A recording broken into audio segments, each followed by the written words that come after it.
The guests attending Anna and Michael's wedding will be glad to know they can download a map and directions to the wedding venue, which Anna and Michael easily uploaded to their Weebly site.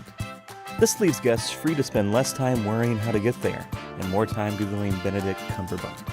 How'd they do that? You have two options when it comes to providing a document for your visitors to download. You can link to the document, or you can embed it directly to the page.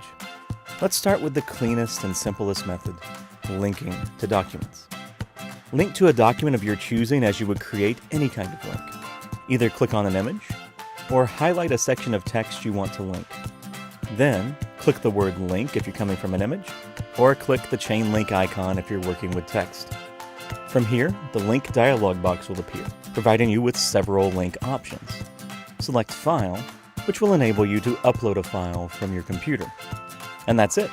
As soon as you publish your site, the link will be live and working, allowing visitors to download the file directly to their computer. The second approach you can take here is embedding a document directly to your page.